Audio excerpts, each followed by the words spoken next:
and critique, just as we did ask Dr. Gilruth. We invited him for his comment, and it turns out that it was indeed great. And then when such invitations are so extended to you as older folks, as some of us are kind of getting to be constructive and encourage both creative designers and the performing engineers and others and everybody. Be very encouraging, and don't be negative unless you know the person is dead wrong and you know it, and it's very difficult to know those things. And lastly,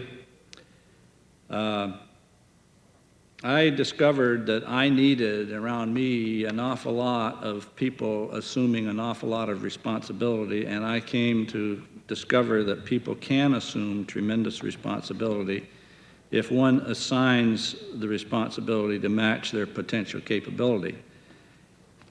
You have to provide checks and balances to ensure that such responsibilities are assumed and backed up until they really mature. And you shouldn't take the responsibilities away from people that are really assuming them or trying hard to assume them without cause. You should nourish it, and you'll be glad you did. And that's the lessons that I think I learned. Ken? That I'd like to pass on. Do you have any? Yeah, I got one. Is this on? I can't tell. Yes. Yeah.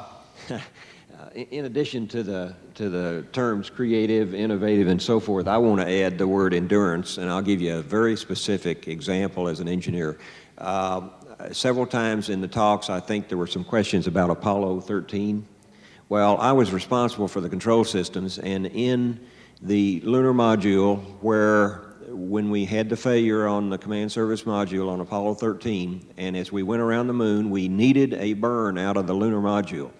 And we had decided early in the program that was not required for the lunar descent propulsion system to be fired when it was connected to the command service module, okay? And I will pass on my endurance lesson, and that was I was very interested in having that capability with the lunar descent propulsion system. In a docked configuration. I went before Dr. Kraft, Chris Kraft, who was head of the software control board for all of you software buffs, and he says, boy, the impact was just too much. But he pulled me aside after the meeting. He said, Cox, whatever you do, if you get a chance, slip that capability in there without telling me sometime, I wouldn't be too unhappy. So I went to MIT Instrumentation Lab. I talked with George Cherry, who was headed up the LIM digital autopilot design. And I said, George, we got to get that thing in there. And in effect, we did. Now, it turned out that the backup, which was an analog system, we went to Grumman, and Grumman gave us a great big horrendous impact. And so we never implemented this docked configuration control system in the backup analog autopilot. But we did in the primary. It was a software change for all of those who've taken this rap that says software costs too much money, et cetera, et cetera, et cetera. It was easy to do, and we did it. And so I got it all done, and I showed back up at an appropriate time where there was a collection of other software modifications for the, I forgot what the program was. It wasn't Colossus, Luminary, I believe it was. But anyway, in the software associated with the lunar guidance computer, and I dumped it into the software control board with very little impact because we'd already done it, okay? And Chris says, fine, let's do it. There was no way I could have realized that we would have ever have had the Apollo 13 incident. The truth of the matter is it was the endurance that says, if I can really get it done, I'm going to try to do it, okay? That's an example. And if I may follow up on that, I would say that two things. One, knowing what your systems are capable of is very, very important, and not just relying on what their spec values are or what your nominal mission might be.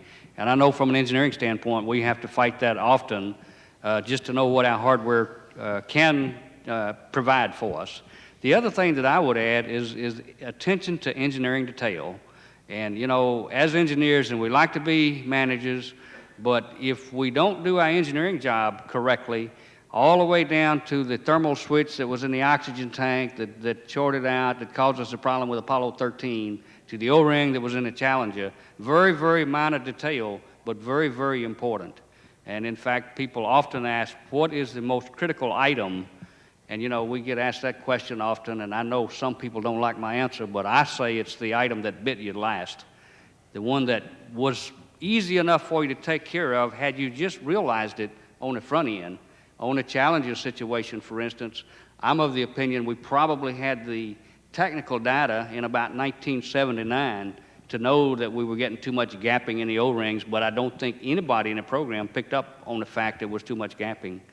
We had a similar situation with the Apollo 13 and with the thermal switch in that arena. So attention to detail, we just can't overlook, and it's very, very important. Ben?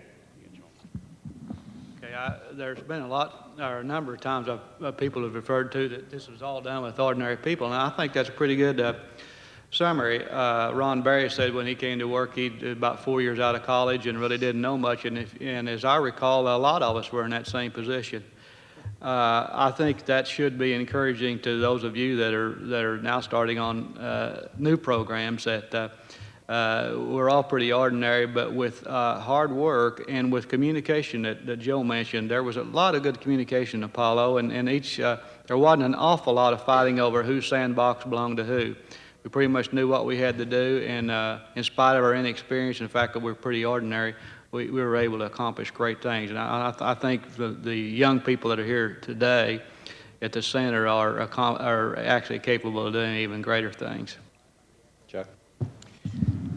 Well, I'd like to echo what's been said about communication. I think Joe hit an important point here. I can remember hours of CCB, Configuration Control Board meetings after the fire, and I learned more about engineering than I ever cared to know. I hope they learned a little bit about medicine that maybe they didn't want to know either.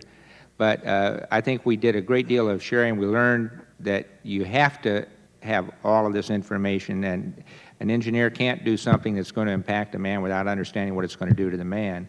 And vice versa, we can't say the man is limited here without understanding what's happening from an engineering point of view. Lastly, I would say the most important thing that I think I learned from the entire thing from a medical point of view was that you have to have courage to sometimes go ahead when you don't have all the data. There's always going to be somebody saying you got to have all the data.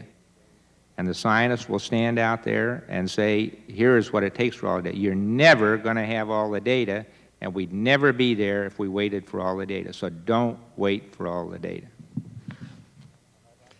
Thank you, Chuck.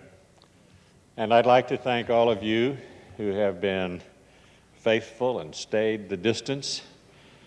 Tomorrow's session will be Flying the Apollo Missions. It will be moderated by Joe Allen and will consist of a group of our flight directors, Glenn Lunny, Gene Krantz, Jerry Griffin, Cliff Charlesworth, and others. Thank you very much.